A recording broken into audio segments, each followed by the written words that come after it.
Hey guys, it's Kit and Isaac from Rockin' X. We did a question and answer on our story on Instagram, and you guys asked a lot of really great questions, and now I have Isaac here ready to answer them. So we'll start off with a really good question, and it is, what is the biggest challenge in going from a student to a teacher? That is a good question. I guess the answer to that is you're never not a student. So good teachers are always students. The difference is when you start to teach the things that you think you know, you learn more things that you need to learn. So that's why it's important to always be on the path of learning. Teaching things is a really good tool to find out what you need to know. So I guess the challenge is to maintain that mindset on never switching from a student. Maintain the eagerness to learn as you're trying to teach. I love that. Another really good question is collection a byproduct of a whole and thorough training, or a stage or phase of it? This one might get kind of deep. So collection is a result of engagement.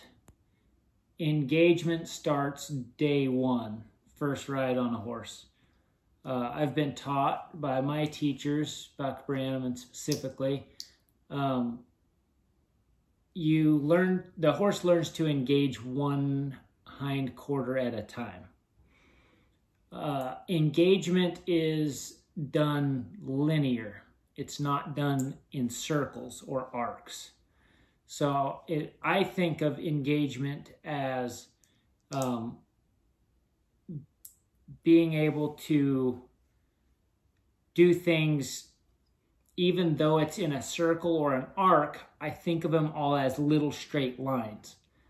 They're all little lines to make up an arc or a turn. So if you're looking from above, it looks like a circle or an arc, but I'm thinking about shaping the horse to engage forward.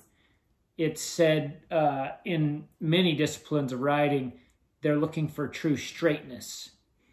Well, Buck has said that straightness is the mastery of lateral moves.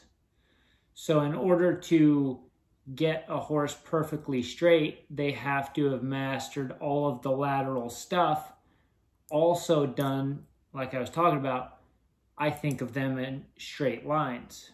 So therefore it applies to straightness because it is engagement in the arcs. If the hindquarters are just going left or right, that is disengagement. They are spinning out. The power isn't going forward and engaging forward motion. It is going left or right. So what we're looking for in all our groundwork, all our basic maneuvers and advanced maneuvers, is the engagement of the hindquarters, engaging back to front and also engaging front to back. So that goes then talking about collection. What collection is the classical form the horse is in while engaged. It becomes really easy to have collection when the horse has learned it incrementally since the very beginning. They operate engaged in everything they do on their own. There's no having to pull on the reins and kick them in the belly to create that. That's how they operate. That's where they go naturally. Yeah, and we just work every day trying to get a better grasp of that, and it's tough.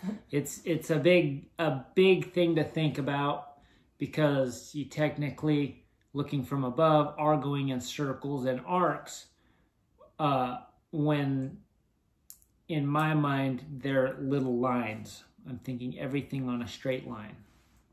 So, yeah, that question got really deep, but that was a really great question, so we appreciate that. Another question is tips for helping a colt slow down. this actually builds right on the last question.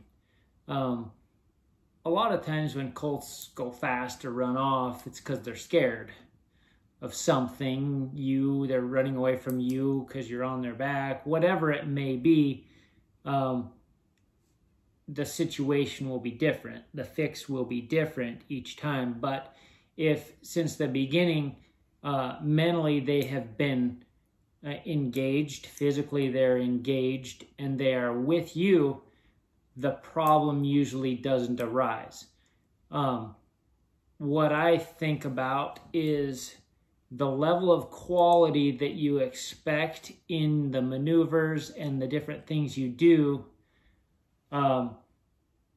is offset by the level of fear in the horse.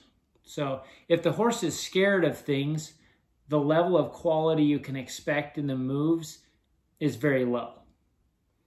As the fear level comes down, the quality I expect goes up. And they change like that. Eventually, there's no fear, and I expect maximum quality. But if there's fear in any way, you have to be realistic on the quality you're going to get when asking for something of your horse. And we had a couple questions that I'll lump together a little bit, all asking about our summer and what the program in the future and what we're going to be offering this summer. It's a very good question, and we've got lots of ideas. We're just trying to refine a bunch of them and figure out the best way and where and how to do it. So I'm not going to reveal anything right now, but stay tuned. It's going to come out, and it's going to be exciting. Which can answer the next question is the Texas facility your permanent home? No, it is not. We like going north in the summertime. How far out are you booking applicants? It's an interesting question. I guess we haven't started booking any people in for next year. So my recommendation would be when we open it up to start receiving applicants for next year, stay tuned because the application process will be different, and you might as well take as much time preparing and practicing and getting ready. If you're going to get better before the application process, don't put your application in too early because maybe you'll be better later. That'll give you a better chance. And for those that are looking to apply, we have a question of what are you looking for in an intern for this academy? Very good question. And it builds right on what I was saying. The horses that the individuals work with here are horses that are paid in by other people. So the caliber of individual needs to be very high. We're not looking for people to come in and learn how to ride or learn different things that are pretty new. We are paying individuals to come and ride horses and learn. So we expect them to be the caliber to earn the paycheck that they are given. What I tell each individual when they come is, don't wait for me to tell you to do something.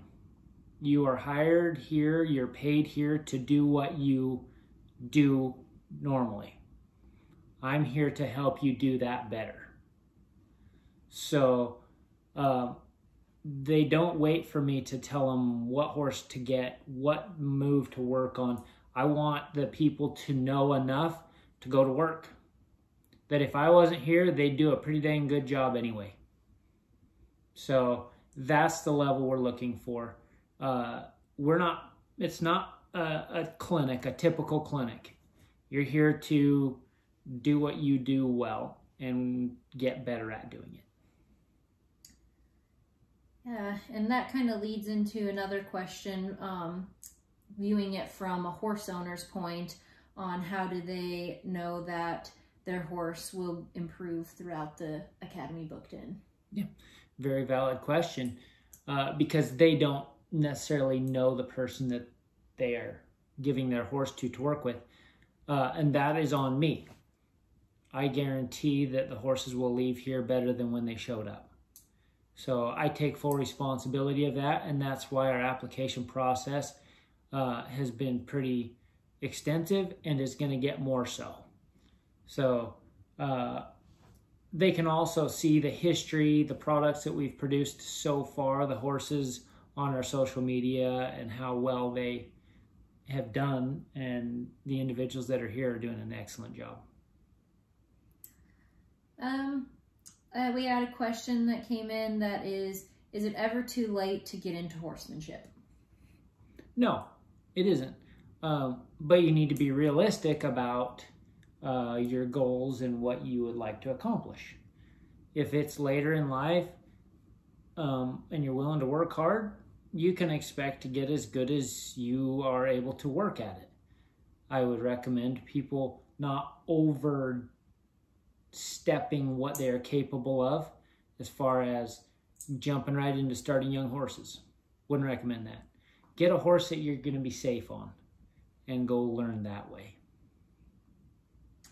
Another question we had is really tough to answer. I don't think we can actually answer it. Is what is your annual cost on running an equine business, including feed, travel, facilities, vet, etc.?